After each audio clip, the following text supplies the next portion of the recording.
कनक पचासनी नाम की कोई भी शक्ति भारत में अब उपलब्ध नहीं है, किसी के पास नहीं है। डी कोई मान ले, कोई भी डी मान ले कि मेरे पास कनक पचासनी है, भारत में तो मुझे देखी नहीं आज तक और ना ही दिखेगी। क्यों? क्योंकि भगवान स्वयं श्री कृष्ण ने कदम के पेड़ पर यक्षिणी नाम की, भूरी यक्षिणी के नाम की, काली यक्षिणी के नाम की दोनों कदम के पेड़ पर स्थापित कर दिए हैं। वृंदावन में बंधन है और जो करोड़ों जो वृंदावन में निवास गोपियां करती हैं, उन्हीं में से ये दो यक्षिणियां भी हैं जो कदम के पेड़ पर स्थापित स्वयं श्री कृष्ण ने लॉक मार दिया कि इससे कलयुग में भारी विनाश होगा, लोग इसका गलत उपयोग करेंगे। और आज भी हम पूछते हैं कई साधकों से कि भैया कौन सी साधना कर रहे हो, तो बोलते महाराज हम कनक पचासनी सिद्ध कर रहे हैं, वो अप्सरा है, मुझे शादी भी नहीं करने पड़ेगी और इच्छा रूपी देवी प्रकट होंगी और खूब आनंद लेंगे और पैसा कमाएंगे। हमने भैया एक आध किसी के पास है तुम्हारे, जो तुम्हारा गुरु है उनके पास है क्या, मुझे मिलवा सकते हो? मैं कहना चाहता हूं हरबंश भैया, कनक पचासनी नाम की कोई भी शक्ति भारत में इस समय वर्तमान में उपलब्ध नहीं है। डीगे कोई भी मारता हो, झूठे कान में हाथ लगा के कोई भी, हाँ बाबा चमीटा मारो बाबा, सेना भेज दो बाबा, 101% फ्रॉड और ढोंगी आडंबरी है। ऐसी कोई नाम की इस विद्या इस वर्तमान में शेष इस पृथ्वी पर नहीं है। हाँ बाबा जी क्या खा के आए बताओ बाबा, कनक पचासनी नाम की कोई शक्ति नहीं है। हां शक्ति शेष इस दुनिया में है तो वो है ध्यान चक्र, छठी इंद्री जागृत करिए, जिसको त्राटक कहते हैं, आज्ञा चक्र कहते हैं। आज्ञा चक्र को जागृत करिए, आपके अपने सभी सातों चक्रों के विषय में आप ध्यान योग करिए और साथ में हनुमत वीर दूत लीजिए और वायु तत्व को समझने वाले, वायु में चलने वाली नेटवर्कों को समझने की फ्रीक्वेंसी को पकड़िए। पर्चा तो छोड़ो, महापर्चा बनाने की क्षमता प्राप्त हो जाएगी। ऐसी संसार में कौन सी शक्ति है, कौन सा वातावरण है जो हम और आप जो कुछ कर रहे हैं या बोल रहे हैं, ये लौकिक इलेक्ट्रॉनिक कैमरा में तो रिकॉर्ड हो ही रहा है, ये वायु तत्व में रिकॉर्ड हो रहा है। जब चाहे जब दुनिया के वैज्ञानिक शोध कर ले, वायु के गुरुत्वाकर्षण के माध्यम से ये हमारी आवाज ब्रह्मांड में स्थापित होती जा रही है और हमारी नहीं, आप सबकी भी हो रही है। इसका जीता जागता प्रमाण है महाभारत से लेकर के भगवान स्वयं श्री कृष्ण के द्वारा गीता का संदेश देते हुए हनुमान जी के माध्यम से, पवन पुत्र के माध्यम से गीता आज पूरे संसार में स्थापित है। हमारे पास भी ये पर्चियां मैंने लिख के रखी हैं, ये किसके दम पे लिख के रखी हैं? दिन पर रखी है हमने, जिनके विश्वास से रखी है वो है सदाशिव पांडेश्वर महादेव, श्री हनुमान जी पंडोकर सरकार, परम पूजपा सदगुरुदेव श्री हाथीवान महाराज। और हमारी निष्ठा यह है कि ये पर्चा गलत नहीं हो सकता और ये निष्ठा रूप आज्ञा रूपी शक्ति से, उस शक्ति के प्रभाव से अपने गुरु वचनों के आधार पर मैंने कलमबद्ध किया है।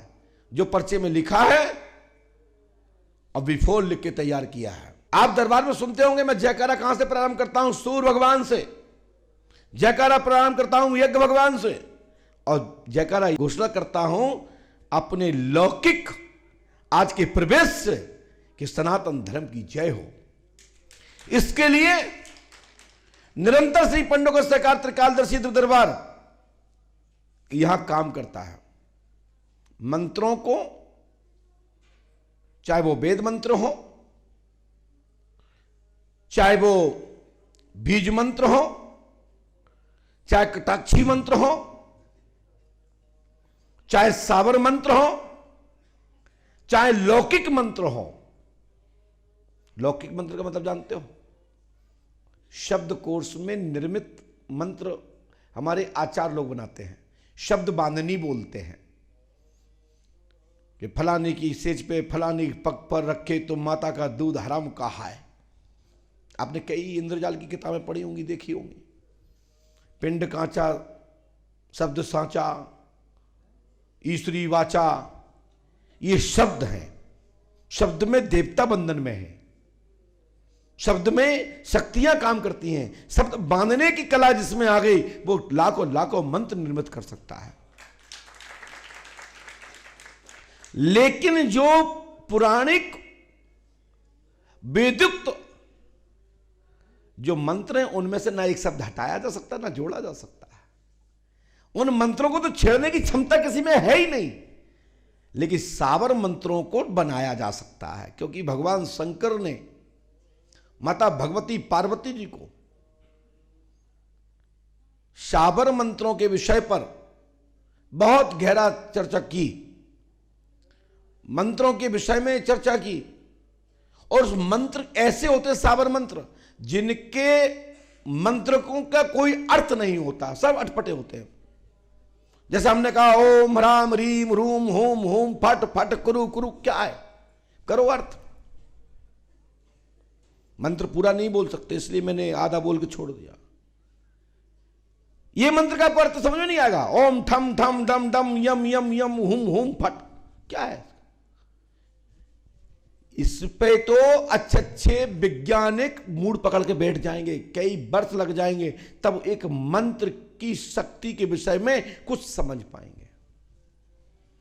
और जो समझ गए, और जो जानने लगे, जो उनको इस विधा का मार्ग समझ गए, वो आज विज्ञान में प्रवर्तित रूप में यंत्रों की स्थापना कर रहे हैं। सब वायरिंग सिस्टम है ना। एक खोपड़े को खोल के देख लो, इसमें करोड़ों सेल,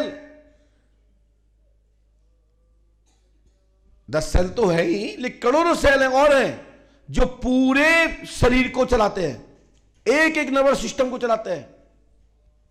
मेरी बात को समझना अच्छे से, वायरिंग की बात है।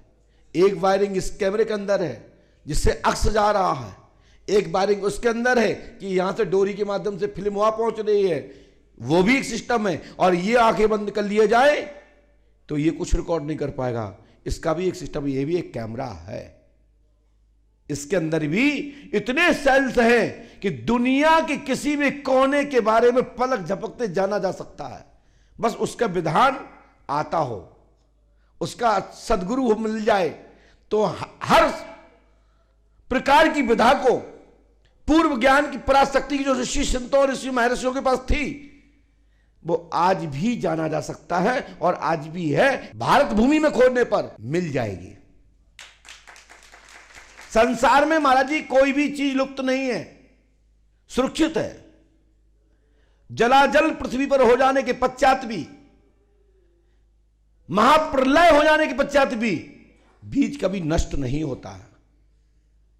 बीज कभी नष्ट नहीं होता है। जो चीज बनी है वो कहीं ना कहीं सुरक्षित रखी है। समय आने पर खोजने वाले को खोजी को मिल जाएगी।